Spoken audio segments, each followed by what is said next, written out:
법정 상속분을 넘어서 배우자가 더 가져가게 되면 공제도 되지 않을 뿐더러 배우자가 돌아가셨을 때 2차 상속에 문제가 생길 수도 있습니다.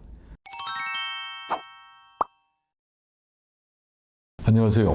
홍순기 변호사입니다. 이번 시간에는 상속 전에 미리 준비해야 될 사항, 은퇴 설계와 관련해서 말씀을 드리겠습니다. 아직까지 구독자가 아니시면 구독, 좋아요 눌러주시면 큰 힘이 되겠습니다. 이번에는 그 사례를 하나 말씀을 드리고자 하는데요. 말기암으로 병원에 입원해 있는 A씨가 자신의 죽음을 직감을 하고 상속세를 줄이기 위해서 예금을 찾아서 자녀들한테 나누어 주려고 합니다. 그리고 이제 현금이니까 증여세는 안 내도 된다 이렇게 생각을 하고 나누어 주려고 하는데 과연 상속세를 줄일 수 있을지 이 부분에 관해서 좀 말씀을 드리겠습니다. 첫 번째로 상속 신고 후에 이제 국세청의 그 검증 절차에 관해서 좀 말씀을 드리겠는데요. 국세청에서는 제가 말씀을 늘 드리는 게 5년 동안 사후 관리를 한다. 그다음에 증여의 경우는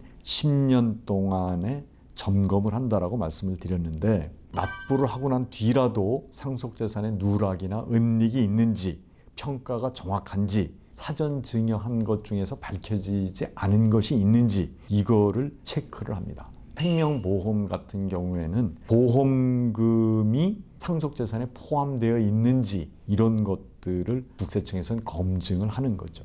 그래서 사망에 임박해서 재산을 증여하는 데 대한 문제점 좀 말씀을 드리면 보통은 준비를 하지 않다가 사망 임박해서 갑자기 이제 상속세를 줄여야 된다. 상속세가 대개 50% 정도 나오니까 그렇게 어렵게 마련한 재산을 세금으로 내는 게 말이 안 되잖냐. 이래서 이제 급하게 서둘러서 재산을 증여하게 되고요. 또 하나는 증여세를 안 내도 될 수 있을까? 이런 것 때문에 현금으로 증여하면 증여세도 줄일 수 있겠다. 이래서 또 현금으로 증여를 합니다.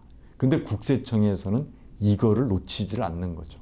결국은 이런 것들이 상속재산으로 추정이 될 수 있다. 이것에 대해서 좀 말씀을 드리겠습니다. 상속재산에는 추정상속재산이라는 개념이 있습니다.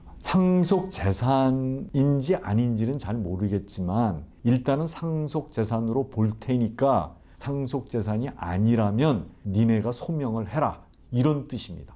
일단 상속재산으로 보겠다는 거거든요. 돌아가시는 분이 재산을 처분하거나 예금을 인출했거나 채무를 부담한 금액이 돌아가시기 1년 내에 2억 그리고 상속 개시일 전 2년 내에 5억 이게 이제 상속 재산 종류별로 2억, 5억인데 재산의 종류라는 거는 이제 세 가지로 나눌 수가 있는데 예금이나 현금이나 유가증권을 이제 하나로 묶어서 한 종류라고 보고 그 다음에 부동산이나 부동산에 대한 권리 이제 이런 것들이 또 한 종류 기타 나머지 재산을 한 종류로 보고 있습니다. 그래서 종류별로 2억, 5억이라는 개념이 있는 거죠. 그런데 그게 용도가 객관적으로 명백하지 않다.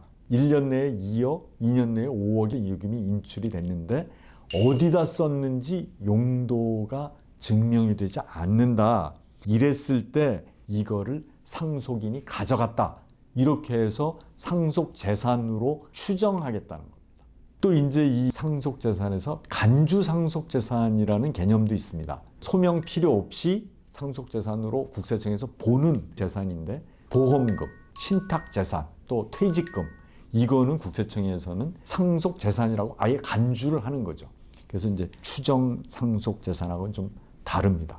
이 추정상속재산이라는 것을 사실 피상속인이 예금을 인출했거나 재산을 처분했거나 또는 채무를 부담한 건데 상속인들이 잘 모를 수도 있습니다. 그 내용을. 그래서 추정상속재산을 줄이는 방법에 관해서 좀 말씀을 드리겠습니다. 하여간 상속 개시 시점에 임박해서는 안 하시는 게 좋죠. 재산 처분이나 채무를 떠안게 된다든지 아니면 예금을 인출하는 것을 안 하는 게 좋은데 만약에 하시는 게 어쩔 수 없다. 이렇다면은 사용처를 상속인들에게 구체적으로 알려주시는 게 좋습니다. 그래야 이제 소명을 할 수가 있는 거거든요. 법인을 운영하는 피상속인들이 계시는데 대표이사 이런 걸 하셨을 때 회사로부터 가지급금을 가져가는 경우가 있습니다. 이거를 어디다 썼는지 용도가 불분명하다. 이랬을 때 상속인들이 엄청 어려운 입장에 처할 수 있는 거죠. 또 하나는 가수금이라 그래서 회사에 빌려주는 돈이 있거든요. 그런 돈은 이제 어디서 나서 어떻게 빌려줬냐 이런 것들이 분명해야 되는데 이제 그게 명백하지 않았을 때 국세청에서는 상속재산으로 추정을 하니까 문제가 생길 수 있다는 거거든요. 병원비 같은 게 이제 거액으로 들 경우에도 차라리 돌아가신 다음에 상속재산에서 납부를 하는 것이 이 추정 상속재산을 줄이는 방법 중에 하나입니다. 개인 간의 거래가 있을 때는 계약서라든가 이자 같은 걸 지급한 내용 이런 것들을 증빙자료를 미리 만들어 두시는 게 좋고 그 다음에 임대용 부동산이라는 건 되게 월세보다는 월세 보증금을 많이 받거나 전세로 돌려놓으시는 게 또 유리할 수가 있습니다. 또 하나 추정 상속 재산하고 관련해서 이제 상속 전에 미리 준비해야 되는 것 중에 하나는 배우자 상속 공제라는 개념이 있잖아요. 30억까지는 배우자 공제가 이제 상속에서 되는데 그러려면 배우자 상속 공제가 30억까지 되는 거는 법정 상속분으로 받는 것만 그렇습니다. 배우자한테 미리 증여를 하시거나 유증을 하시거나 하실 때 법정 상속분의 범위 내에서만 배우자가 상속을 받도록 하셔야 유리하게 될 수 있습니다. 법정 상속분을 넘어서 배우자가 더 가져가게 되면 공제도 되지 않을 뿐더러 배우자가 돌아가셨을 때 2차 상속에 문제가 생길 수도 있습니다. 그럴 경우에는 오히려 세금을 줄이는 것이 아니라 다른 쪽에 문제가 생길 수도 있습니다. 마지막으로 제가 말씀을 드리고 싶은 것은 상속 전에는 은퇴하고 상속 설계를 동시에 하셔야 된다. 언젠가는 내가 상속 설계를 할 거야. 이렇게 생각을 하셨다가 갑자기 잘못되시는 경우를 제가 많이 봤습니다. 그래서 너무 늦게 하지 마시고 은퇴 설계를 할 때 상속 설계도 같이 한다. 이런 생각을 가지시면 상속에 대해서 대비를 할 수 있을 것 같습니다. 상속세가 비율이 높은데 추정 상속 재산까지 생겨서 상속세를 더 많이 내는 그런 일이 없었으면 하는 바람입니다. 영상이 유익하셨다면 구독, 좋아요 부탁드리겠습니다. 감사합니다.